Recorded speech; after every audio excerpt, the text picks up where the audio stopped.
எல்லோருக்கும் வணக்கம்.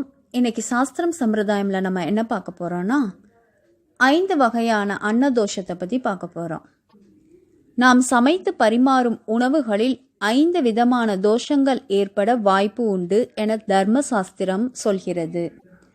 5 தோஷமானது அர்த்த தோஷம், நிமித்த தோஷம், ஸ்தான தோஷம், ஜாதி தோஷம், சம்ஸ்கார தோஷமாகும். அர்த்த தோஷம் அர்த்தம் என்றால் பணம் என்று பொருள்.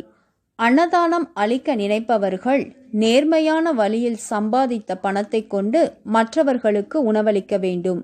அப்படி இல்லாமல் முறையற்ற வழியில் சம்பாதித்த பணத்தை கொண்டு ஒருவர் அன்னம் தயார் செய்தால் அந்த உணவை சாப்பிடுபவர்களுக்கு அர்த்த தோஷம் உண்டாகும்.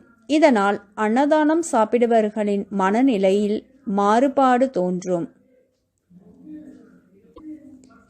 நிமித்த தோஷம் அழுது கொண்டு சமைப்பது, மனம் ஒரு நிலையில் இல்லாத போது உணவு சமைப்பது போன்றவற்றால் அந்த உணவை உண்பவர்களுக்கு நிமித்த தோஷம் ஏற்படும். இதனால் எப்போதும் பிறருடன் சண்டை சச்சரவுகள் செய்ய வேண்டும் என்ற எண்ணமே மனதில் மேலோங்கி இருக்கும். ஸ்தான தோஷம் உணவு சமைக்கக்கூடிய இடம் என்பது மிக மிக முக்கியமானது. சண்டை சச்சரவுகள் நடக்கக்கூடிய இடம் மற்றும் நீதிமன்ற வழக்குகள் நடைபெறும் இடம், கழிவறைக்கு அருகே உள்ள இடம் போன்றவற்றில் வைத்து சமைக்கப்படும் உணவானது ஸ்தான தோஷத்தை உண்டாக்கும். இத்தகைய உணவை உண்பவர்கள் எப்பொழுதும் மன ரீதியாக பல தொல்லைகளை சந்திப்பார்கள். ஜாதி தோஷம் இந்த தோஷமானது ஒன்றுக்கொன்று மாறுபட்ட குண அதிசயங்களுடன் இருக்கும் உணவுகளை குறிப்பதே. அதாவது சிலர் ஒரே நேரத்தில் சூடான உணவையும் குளிர்ச்சி மிகுந்த உணவையும் சாப்பிடுவார்கள். இன்னும் சிலர் காரமான உணவை சாப்பிடும் அதே வேளையில் இனிப்பு நிறைந்த உணவையும் உண்பார்கள். இப்படி ஒன்றுக்கொன்று எதிர்ப்பதமான உணவுகளை உண்பதனால் ஏற்படுவதே ஜாதி தோஷம்.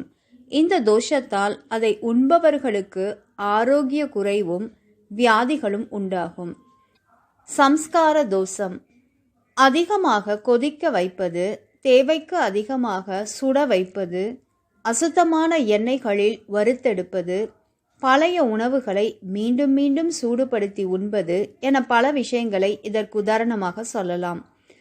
சிலர் இந்த சம்ஸ்கார தோஷத்தின் கருத்தில் இருந்து மாறுபடுகின்றனர்.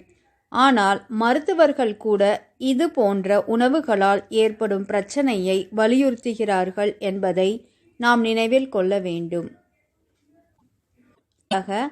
5 வித தோஷங்களும் ஏற்படாத வகையில் உணவை சமைத்து அன்னதானமாக செய்யும்போது அதை உண்பவர்களின் மனம் தூய்மை அடைவதுடன் உடல் ஆரோக்கியமாக இருக்கும்.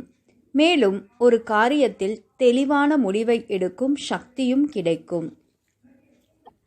மேலும் பல தகவல்களை அறியலாம். நன்றி, வணக்கம்.